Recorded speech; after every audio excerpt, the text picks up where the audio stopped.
Lo que ha pasado a Hombres G no le ha pasado a nadie nunca. Nos ha pasado a nosotros nada más.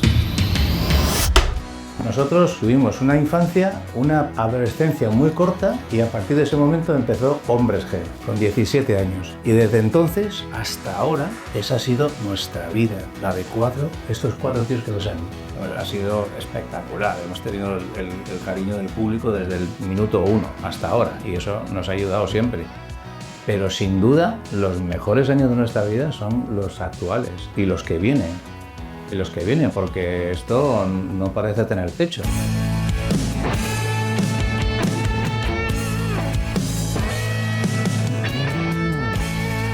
¿Tiene que ver la amistad con el éxito? En este caso sí, porque al ser amigos hemos hecho canciones donde se notaban ciertos valores como la amistad y esos valores en las canciones transmiten mucho a la gente.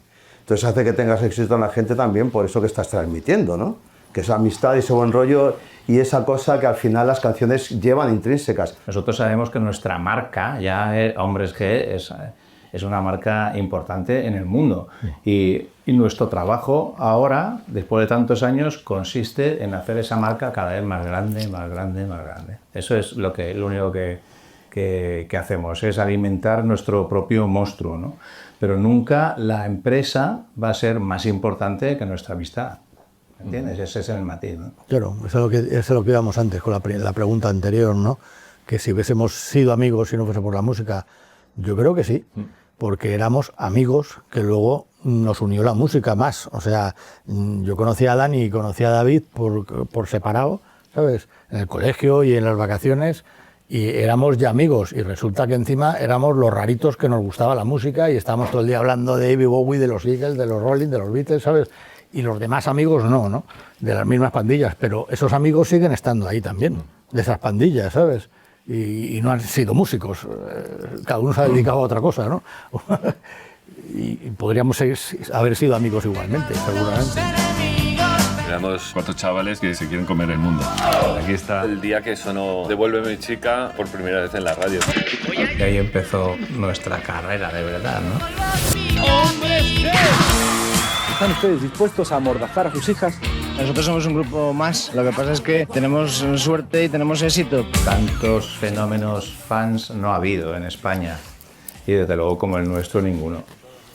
Tuvo Tequila, que es el hermano de Rafa, es uno de ellos de Tequila, pero un fenómeno fan tremendo también, pero nada que ver con el nuestro. Y luego, no sé... No, es que el nuestro se desarrolla en muchos años. Ningún artista, ni los Beatles han durado 42 años. Entonces tú vas sumando todo eso y todo eso, pues al final dices, coño, que fans y fans, eran fans más jóvenes, eran fans más jóvenes. Es un fenómeno fan enorme que empezó en España, pero luego se fue a América, a México, a Perú, a Colombia, a China, se quedó en Centroamérica, a Estados Unidos. Te quiero decir, es un fenómeno.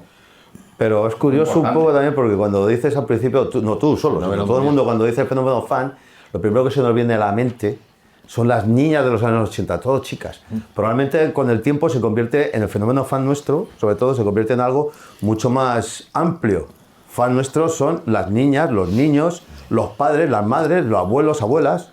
Antes estábamos comiendo hace un rato y nos han acercado 2 personas que tienen 70 años, que iban a vernos ahora en el Wifi a final de año. O sea, nuestro fenómeno fan, la imagen de los fans nuestros es tan amplia ya en edad y todo. Se amplía en edad, historia, ¿no? Pues eso, cuando empezamos era digamos, un nicho muy pequeñito, eran solo chicas y jóvenes. Un tío mayor de 40 años no sabía quién eran los Hombres G, le sonaba porque su sobrina lo tenía, ¿no? Pero ahora con los años pues ha ido ampliando, ¿no? Ahora pues, hay gente de todas las edades. Sí, pero, y lo sorprendente es que cada vez hay más jóvenes, ¿no? Yo me acuerdo cuando Paul McCartney debía tener 40 y tantos años y estaba en solitario y venía aquí de pronto hacía una peineta o yo qué sé, o hacía en los 80 simplemente, sí. Y yo decía, fíjate qué cabrón tiene a toda la familia, a niños, padres, abuelos, a toda la familia, a todas las generaciones. Qué envidia, es de los pocos que ha conseguido eso, yo pensaba, ¿no? Yo era un chaval todavía, ahora soy un señor mayor, mucho mayor que él en aquella época, y nos ha pasado lo mismo, ¿sabes? Y no le pasa a todo el mundo, por lo menos creo que hemos sido hasta un poco pioneros en España, una vez más, como en muchas otras cosas, en eso también, ¿sabes? Toda esa primera época, de los años 80 hasta el 92, la primera fase del grupo fue de una locura surrealista, absolutamente. Pero ocurrió enseguida. Nosotros tuvimos que pasar estar unos años ahí luchando y tocando en garitos y no sé qué. Nos pasó rapidísimo, muy jóvenes, muy jovencitos, teníamos 18 años y nos explotó en la cara el éxito, ¿no? Pues yo tenía en la puerta de mi casa siempre un grupo de yo qué sé, 40, 50 personas. En la puerta esperando que yo llegara, que saliera de casa. Se me echaba encima del coche. O sea, nuestra vida era absolutamente inasumible para una persona normal. O sea, es que no se puede vivir así. Muy surrealista. Sin poder ir a ningún sitio, sin ir a un cine, a una discoteca, porque te comía la gente. Entonces era un poco así nuestra vida. Pero ya cuando llegamos a Perú y aterrizó el avión y miles de personas rompieron las vallas del aeropuerto corriendo hacia la escalera del avión, nosotros pensábamos que había una revolución o algo así, yo qué sé.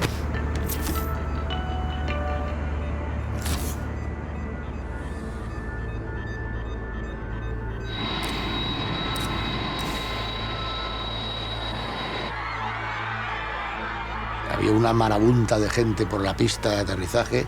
O sea, luego viene el Papa y no nos hemos enterado, tío, o algo así. En el año 87 sacamos un disco en Perú que era una recopilación de los dos primeros y vendió más discos que nadie en la historia del Perú.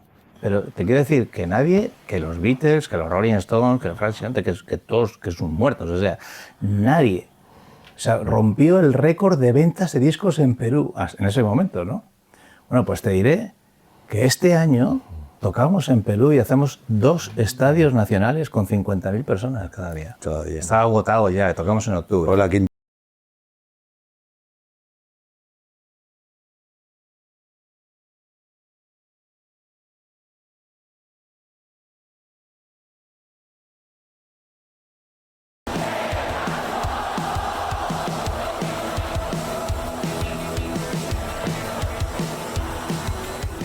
La crítica estaba obsesionada con nosotros, o sea, no podían soportarlo, tío, que un grupo con esas canciones tan sencillas, esas letras tan cachondas, yo sé qué, montaran el pollo que montaban, es que no lo podían entender.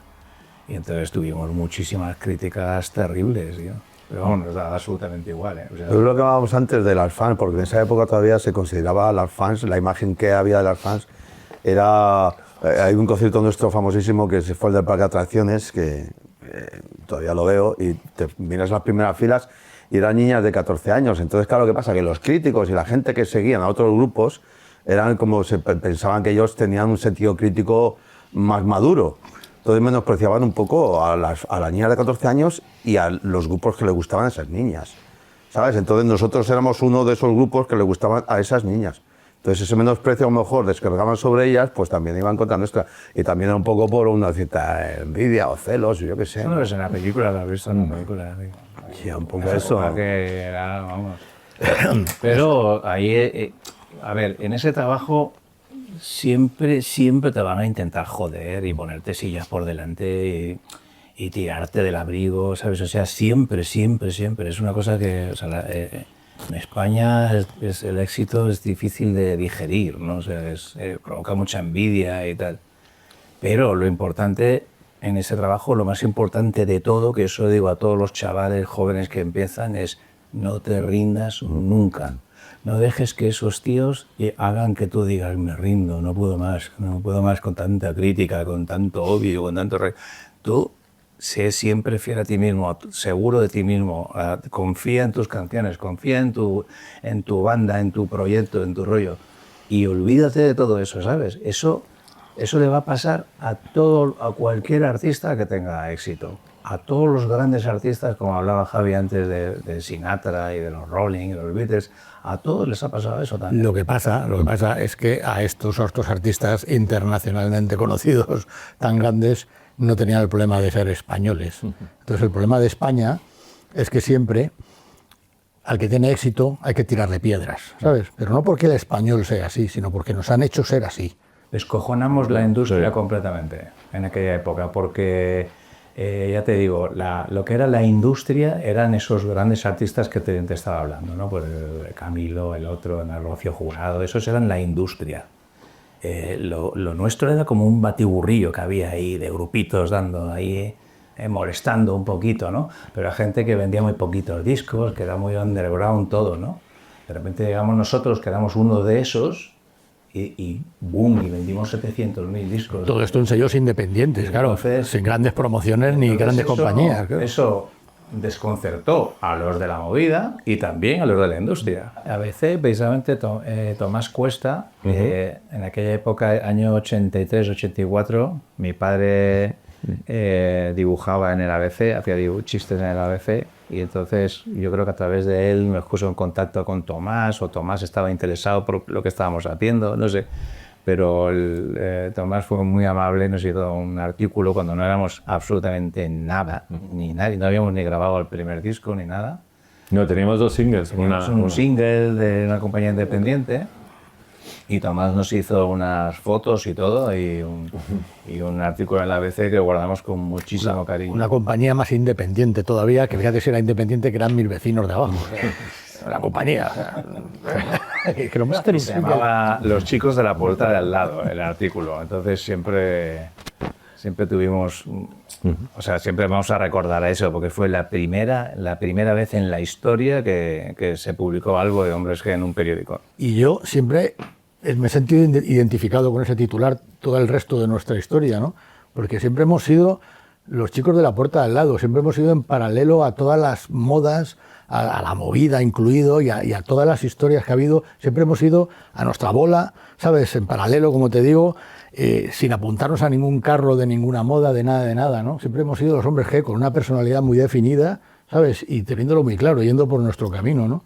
Y ese titular, no sé, creo que nos identificaba mucho, el tío lo clavó, vamos. Ahora tiene menos sentido, porque ahora vivimos en mansiones, entonces no estamos en la puerta de al lado. Entonces sí. El de la finca de al lado, ¿no? Los chicos de la finca de al lado. Del palacio de al lado. Sí, y lo tendría guardado, lo tengo guardado seguro. Sí, yo lo tengo guardado. Lo tuve colgado con una chincheta ahí en mi cuarto toda la vida. Ahí. Cuando hicimos la peli, yo me acuerdo que le decía a Charlie, al director de la película, le decía, yo me gustaría que se plasmase de verdad lo que es el grupo. Es así de difícil y así de fácil, ¿no? Es muy complicado hacer todo esto y en tan poco tiempo y plasmar la personalidad de un grupo, pero es que este grupo lo que es naturalidad y sencillez, musicalmente y personalmente. Eso es lo que nos ha llevado a ser lo que somos, porque somos así. No hay artificios, no hay nada, no hay máscaras, no hay disfraces, no hay nada de eso, ¿sabes? Ni en la música ni en nuestra forma de ser. Entonces, eso es lo que quiero que la gente vea en la película, ¿no? Y espero que lo consigamos, y yo creo que se ha conseguido, ¿no? Porque era así de fácil, como digo, aunque parezca muy fácil decirlo, es fácil, porque somos 4 gilipollas así de naturales, ¿sabes?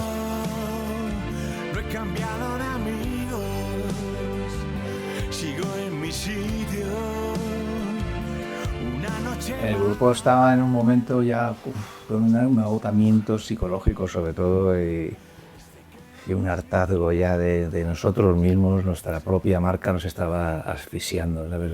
Y entonces, ya después de ese concierto, las cosas estaban un poquito, el ánimo estaba un poquito por los suelos y tal, y a partir de ahí ya se fue un poco...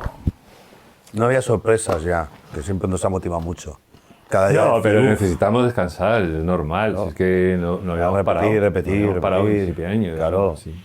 Es que a nosotros no nos motiva eso como cuando hablamos antes, como cuando te das cuenta de esto, al final es un trabajo, no me apetece tocar, pero tengo que tocar. A ese momento ya, cuidado. Por eso hay que masificarse y no quemarte como el tubo de escape de Ángel Nieto. Tantas giras, sin parar discos, sin parar películas, sin parar. El momento en que dices, revientas, claro.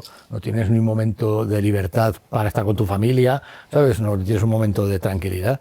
Y el momento en que te quemas, ¿sabes? Te quemas con 20 años y con 58, ¿sabes? O sea, hay que disfrutar de la vida. La avaricia, que... Claro. Nos tiraban a la venga, no sé. No, pero fíjate que yo, esa escena del documental que vimos otro día, me fijé mucho en nuestras caras, las imágenes que hay, y si yo me veía a David al lado y teníamos unas caras muy serias. Y yo creo que pensaba, hostia, no me estoy divirtiendo. La gente le da igual que estemos con estos caretos. La gente le da igual. Para mí no me da igual, tío. Yo no quiero tocar sin que me apetezca ese concierto de Santa Coloma. Hay unas imágenes de documental que se nos va en primer plano y yo estoy tocando ahí sudando y no sé qué, tocando. Y yo pienso que estaba sintiendo eso. Que decía, otro concierto más, no. Siempre tenemos que tener ilusión por subirnos, tío. Y cuando se acaba la ilusión ya no vale la pena porque no transmites lo que tú quieres, ¿no? Y fue esos momentos así. Hay muchos viajes muy duros, madrugones terribles, lo que decía Javi, muchas noches de insomnio, ansiedad, pero por el exceso de trabajo. Ten en cuenta que la adrenalina es una droga que si está todo el día en funcionamiento, llega un momento en que te da un bajonazo. Me acuerdo cuando hacíamos una gira larga así pues eso, de 80 a 100 conciertos, y acababa la gira, ¿no? Que decías, hostia, qué bien, vacaciones, de puta madre, tal, no sé qué. Y te ibas de vacaciones y hacías Bajonazo. un bajón tremendo, una tristeza enorme, porque claro, tu cuerpo no entendía esta falta de actividad, esta falta de movimiento y de adrenalina todas las noches, ¿no? Y eso, claro, la gente no lo percibe. Lo que ven ellos es solamente lo más bonito y tal, pero ahí detrás hay consecuencias de salud mental. Claro, me acuerdo cuando escribí la canción de Te Necesito, lo cuento en el documental, estaba contando un poco eso, que era ya, ahí fue cuando empecé a ir al psiquiatra por primera vez y tal, porque tenía un insomnio terrible, ¿sabes? No podía dormir y me pasaban las noches y no podía dormir. Y ya tenía terror a llegar a la noche porque sabía que iba a estar jodido y empecé a darme cuenta de que necesitaba ayuda, ¿no? Y era simplemente ansiedad. Es un amigo de verdad de toda la puta vida, aunque pasen años sin verte. Claro. Es fácil, digamos, recuperarlo todo en 5 minutos de conversación, ¿sabes? Porque no eran diferencias irreconciliables ni nada, para nada, simplemente fue hay que dar el distanciamiento. Lo único que hay que hacer es eso. Tenía otra vida completamente, y yo también, Rafa también, Dani, luego salimos por un lado, ¿sabes? Claro, o sea, perdimos un poco el contacto todo. Sí, pero yo creo que un poco más, pero en esa comida yo creo que hablamos, dejar claro que íbamos a dirigir nosotros el destino de Hombres G. O sea, que ya no íbamos a confiar en un manager, en un abogado, sino que... Y desde entonces yo creo que ha funcionado. O sea, hemos sido mucho más felices y controlar un poco lo que queríamos hacer, ¿no? En el futuro. Ser independientes. Teníamos que volver a poner las cosas sobre la mesa y bueno... Algunos errores del pasado que dices, joder, pues esto no creo que lo debemos hacer otra vez, ¿no? Y nada, pero muy bien. O sea que... Es que además las amistades de verdad se demuestran así. No hace falta estar todo el día juntos, todo el día hablando, todo el día llamando por teléfono, ¿no? Eso es una farsa, ¿sabes? Un amigo de verdad lo ves efectivamente después de meses, después de incluso años de no verlo, y le quieres exactamente igual, no ha pasado nada. No hay nada, parece que lo has visto ayer, parece que has estado con él antes de ayer, ¿sabes? O sea, no... Eso es cuando hay una amistad de verdad. De hecho, fíjate, nos juntamos en esa comida porque teníamos una oferta para hacer unos cuantos conciertos en México. Que al principio dijeron, vamos a hacer un concierto de reencuentro. Dije yo dije, oye, vamos a ver, yo no me voy a poner ahora a ensayar con los chicos que llevamos sin tocar 10 años y ahora recuperar todo, montar una red para hacer un concierto. Digo, si lo hacemos una gira de puta madre en México. Y de hecho así lo hicimos, ¿no? Entonces se dijo, oye, los chicos quieren hacer más conciertos. Entonces hicimos una gira, no sé cuántos conciertos, 20. Dos meses, estuvimos 2 meses. 2 meses, casi. Mayo y junio de ese año. Más. Y 2 meses y luego en España. y entonces, lo que era una cosa de un reencuentro, de a ver qué tal, no sé qué, mira, lo pasamos tan bien, tío, recuperamos nuestro cachondeo, nuestra amistad de siempre, salíamos de fiesta otra vez, nos hermanamos tanto que ya nos quedamos juntos para siempre. O sea, nos divertimos tanto en esa gira que eso fue lo que nos decidió a continuar. El público estaba ahí. Efectivamente no había pasado el tiempo. Fuimos a ensayar un día, nos sentamos ahí todos con la guitarra en la batería y dijimos, ¿y ahora qué tío toca? Y empezamos a tocar Venecia y sonaba que te cagas, otra vez de cojonudo, tío. Instrumento de dijimos, a ver, bueno, ¿cuál tocamos? Digo yo. Venecia. Y sonaba como primer hostia, hostia, tío, como un déjà vu, ¿no? Sí. Del joven devoras y ahora saboreas, ¿no? Sí, sí, es más agradecido. Ya, ¿Sabes? de gustos. ¿Sabes lo que cuesta llegar ahí, no? Me sientes más agradecido. Llenar un estadio. Antes, cuando eres joven, pues mola. Lleno de estadio. Te emociona yo ver ahora con mi edad, con 60 No, pero eso es lo que de es. salir al escenario y ver a 50.000 personas y ver esa cantidad de niños en las primeras filas, locos con los hombres que, pues es algo emocionante, tío. Antes disfrutabas tú cogiéndote un pedo con 4 litros de calimocho y ahora disfrutas con un buen vino, saboreándolo, ¿sabes? Con una buena copa de vino. Y dices, qué rico está este vino, que bien, además ha estado cuidado en su bodeguita, ¿sabes? Y en su temperatura. Eso es la vida, ¿no? Ahora sí que somos pijos.